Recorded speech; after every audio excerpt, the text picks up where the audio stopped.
Hello, good morning. કેમ છો બધા? મજામાં? આઈ હોપ કે બધા મજામાં જ હશો. આપણે જઈએ હવે દર્શન કરવા.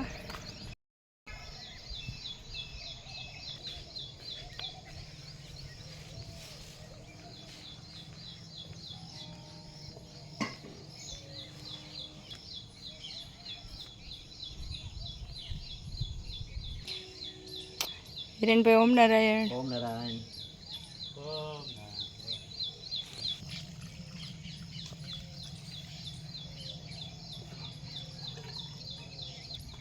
ભગવાનને ચડાવવા માટે અમે અહીં સરસ મજાના ફૂલ ઝાડ વાવ્યા છે અને અમારા મહારાજ પણ જો ફૂલ તોડે છે. ઓમ નારાયણ કૈમસભાઈ. ઓમ નારાયણ મહારાજ. ઓમ નારાયણ. કેમ છે? અરે જલસા. એવું ને? એવું. ઉપાડી હામા વાળાને. હિયાસ આવી ગયો છે રીવાન અને સ્વરાને ઉઠાડવા. ઈયો જો તો જો એ અરે વાહ, કોણ છે? જો ઓમ નારાયણ કર દે. ઓમ નારાયણ કરો. ઓમ નારાયણ કરો. જો અમારા સ્વરાબેન હજી સુતા છે. સ્વરા ઉઠ હવે.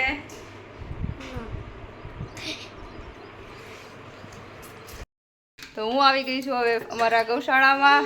અસુ કાકા દૂધ ભરે છે. ભરાઈ ગયું છે? નહીં કેટલું ભરવાનું છે? એવું.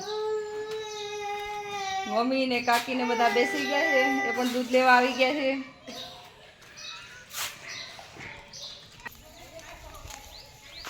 ગોવિંદભાઈ જો ગાયો ને ભેંસો માટે ખડ વાળી એવા છે. બધાને નીણ નાખે છે. ગોવિંદભાઈ સારું છે ને? હા, સારું છે. તો આ છે મારું સરસ મજાનું ખેતર. તમે જોઈ શકો છો કે કેવી લીલી હરિયાળી થઈ ગઈ છે. મકાઈ પણ એકદમ મોટી થઈ ગઈ છે. અમારા લાભુબેન જો અહીંયા ખડ વાઢી રહ્યા છે.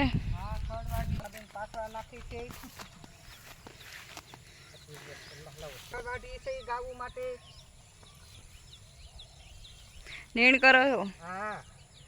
સારું. કેટલું ખડ વાઢ્યું? 2 ભારા. એવું છે એટલે થઈ જાય? હા, હજી એક ભારો લઈ જાઉં. ઠીક. ચડાવો. શું કરે તમારે પેલું નાનું બાવ છે? એ નાનો ભાવ જલસા કરે હો. એવું. જો અમારા લાભુબેન પૂળા લઈને જાય છે. વજન નથી લાગતો લાભુબેન? બહુ વજન લાગે છે. મારા ગાઉ હાટું 2 ભારા ઘાસ વાઢ્યું. હજી મકાઈ વાઢવાની છે.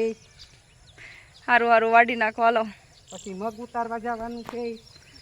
સારું, હું આગળ આવું છું મગ ઉતારવા તમારે ભેગી. મકાઈ પણ કેવી સરસ થઈ ગઈ છે. જો નાના નાના આવે તો ડોડાઈ મેળા છે આવવા. તમને બધાને ડોડા ભાવે છે કે નહીં? કમેન્ટમાં જરૂરથી લખજો. પગ જો મારા આખા ગારો ગારો થઈ ગયા છે હો.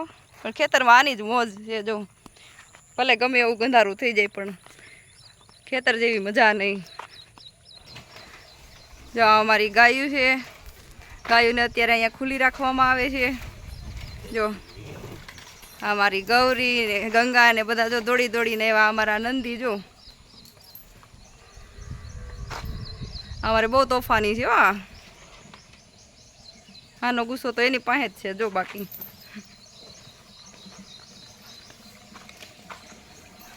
મારા જો ગૌરીબેન મેળા છે પાણી પીવા.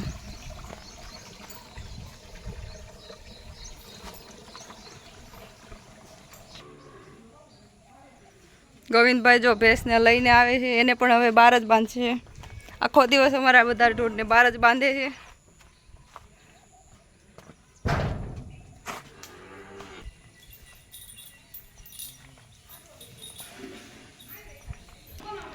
અત્યારે ગૌશાળામાં ખાલી અમારી એક ગોપી જ વધશે. બાકી બધા ઢોર આગળ બહાર નીકળી જાય.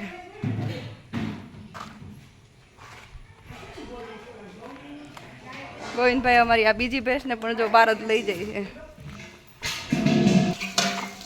કાકી ને મમ્મી એ બધા એ દૂધ ઠેકાણે કરી દીધું છે. તો હવે જો એ ઘરે લઈને જાય છે.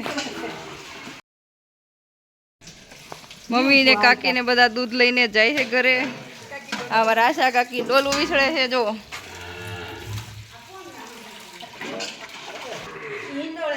મારા રાજનજી જો ઈંડોળે મળ્યા છે ઈ ચકવા. પપ્પા પણ આવી ગયા છે.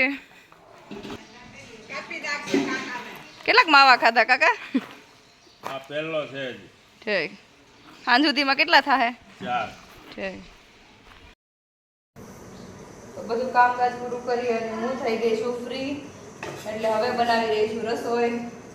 તો રસોઈમાં આજે હું બનાવીશ અડદની દાળ, બાજરાના રોટલા અને આજે છે ભાદરવી ચોથ એટલે થોડા લાડવા પણ બનાવીશ. આજે ગણપતિ દાદાને લાડુનો ભોગ ધરાવીશ. તો તમે પણ આવો જમવા. તો આપણા લાડવા થઈ ગયા છે તૈયાર. હાલો, આજે ભાદરવી ચોથ છે, અમે લાડવા બનાવ્યા છે. અમે ગણપતિ દાદાને લાડવા ધરાવશું, પછી બધા અમે ખાશું. હાલો બધા લાડવા ખાવા. ઓમ નારાયણ. એટલે મેં બનાવી નાખી છે અડદની દાળ. તો ચાલો બધાય જમવા. તો હવે આપણે જઈએ છીએ ખેતરમાં. તો ખેતરમાં બતાવીશ કે આજે પપ્પા અને પેલા લાભબેન ને બધા શું કામ કરે છે. આપણે તો ત્યાં જઈએ.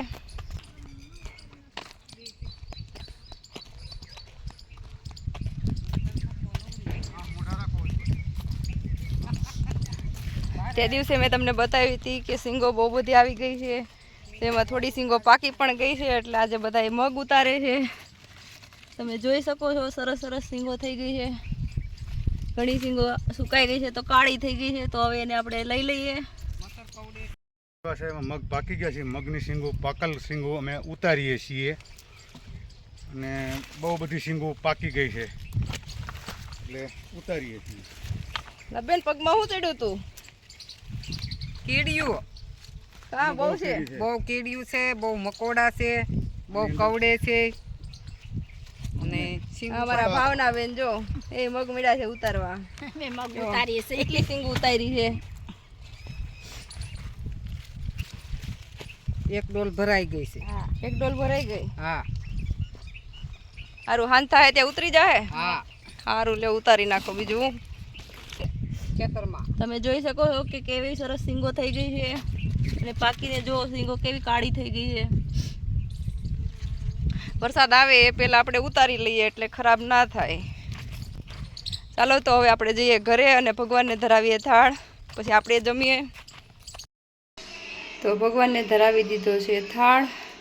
આપણા ગણપતિ દાદાને લાડુ ધરાવી દીધા છે. ભગવાન જલ્દી જલ્દી આવજો, જમજો. ભગવાનને ધરાવાઈ ગયો થાળ. પછી અમે બેસી ગયા જમવા. પપ્પા પણ જમવા બેસી ગયા છે. મમ્મી આજે અડદની દાળ હારે કેમ લાડવો બનાવ્યો? અમે પહેલા છે ને અડદની દાળ લાડવા બનાવતા, એટલે આજે અમે ગણપતિ દાદા લાડવા ધીર્યા છીએ એટલે અડદની દાળ બનાવી છે ને જમવા બેઠા છે. અને પરંપરા જાળવી છે. એવું છે. તમે બધા જમવા આવો. તો આજે છે ગણેશ ચોથ અને અમે બનાવ્યા હતા લાડુ. અમે બેસી જઈએ છીએ હવે જમવા. ચાલો આવજો. ઓમ નારાયણ. જો તમને મારો વિડીયો ગમ્યો હોય તો લાઈક, શેર એન્ડ સબસ્ક્રાઈબ કરજો.